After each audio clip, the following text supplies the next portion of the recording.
तो बड़ा सवाल उत्तर प्रदेश की राजनीति से जुड़ा हुआ ये कि क्या इस बार के चुनाव में जाति के नाम पर पड़ेंगे वोट।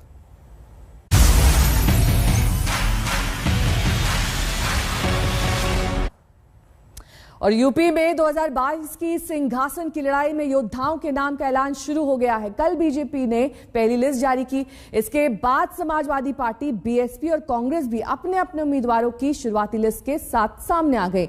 वैसे तो चुनावी जंग में योद्धा का जाति की अहमियत होती है, लेकिन इस बार ओबीसी वोटों की नए सिरे से खेमेबंदी के चलते जातियों को रिझाने के जतन और भी तेज हो गए हैं। सवाल यही उठ रहा है, काम पर न काज पर मोहर लगेगी जात पर।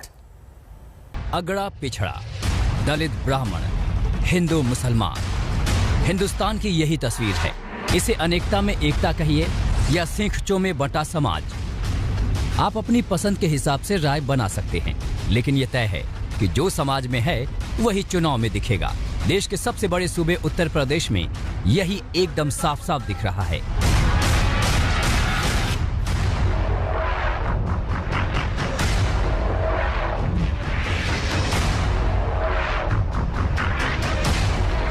मुझसे कोई नाराज नहीं है। ब्राह्मण समाज का प्रबुद्ध वर्ग है।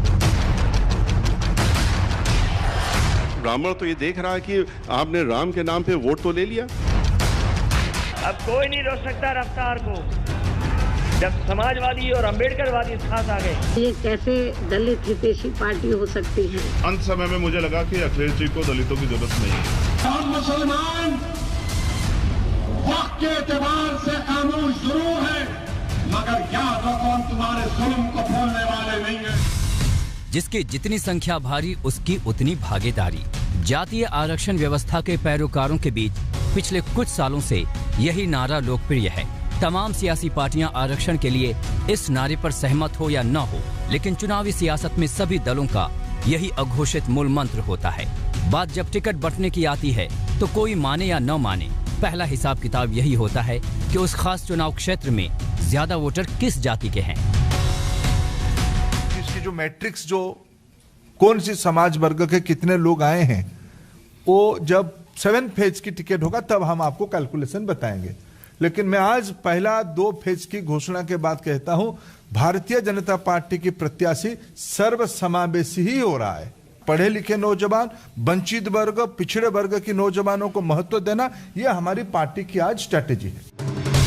शनिवार को बीजेपी की पहली लिस्ट जारी करते वक्त केंद्रीय मंत्री धर्मेंद्र प्रधान हिंद की विशेषता यानी जातियों पर खास जोर देना नहीं भूले। बीजेपी की लिस्ट भी यही बता रही है कि जातीय समीकरणों पर खास मेहनत की गई है। कल घोषित की गई 107 सीटों में से सबसे ज्यादा 44 सीटें ओबीसी उम्मीदवारों को और 19 सीटें एससी उम्मीदवारों को दी गई हैं। यानी ओबीसी और एससी को कुल सीटों का करीब 59%। ये जो 80 और 20 की बात कर रहे हैं,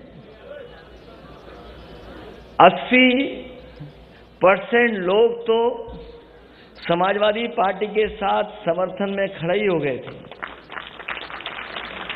उन समाजवादी पार्टी के साथ जो गठबंधन था उसके साथ खड़े ही हो गए थे। और स्वामी प्रसाद मौर्य जी की बात सुनी होगी, 20% भी उनके खिलाफ हो गए होंगे। तो अब भारतीय जनता पार्टी का सफाया होना तय है। ओबीसी वोटर की मेहरबानी से बीजेपी ने बार बार सरकार बनाई, वही ओबीसी वोटर अचानक उसका सिरदर्द बन गया है। उत्तर प्रदेश जैसे बड़े चुनाव के ऐन मौके पर ओबीसी के करीब 1 दर्जन विधायक बीजेपी से बगावत कर चुके हैं। इस ऐंठ के साथ ही बीजेपी सिर्फ 15% अगड़ों की पार्टी रह गई है।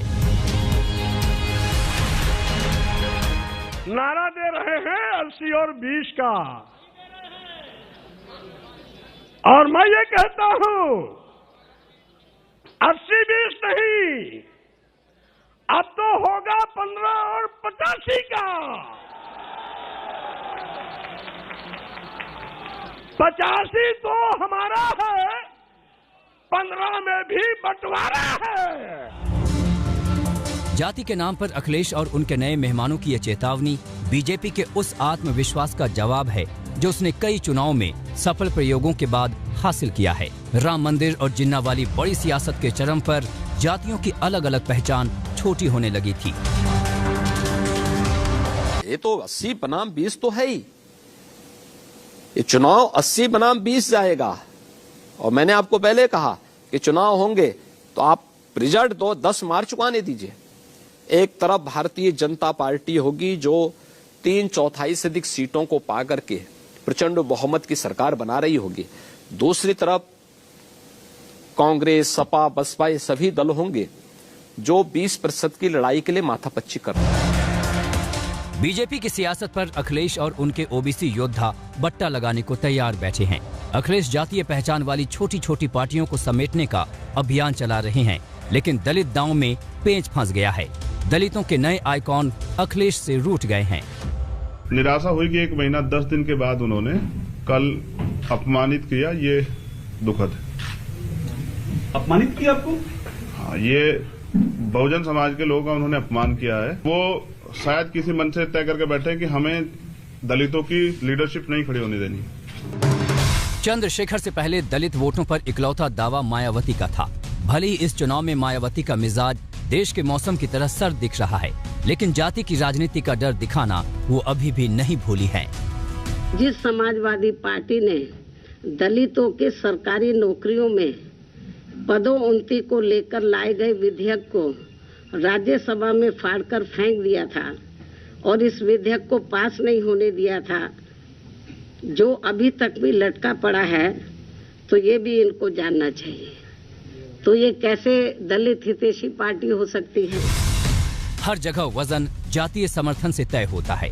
2017 के चुनाव के वक्त भी कई नेता अपनी अपनी जातीय विरासत लेकर बढ़ते सूरज को सलाम कर रहे थे। ये और बात है कि 5 साल सत्ता सुख भोगने के बावजूद उन्हें अपनी जाति और समाज के लिए रोशनी कहीं और दिखने लगी है। आज तक ब्यूरो।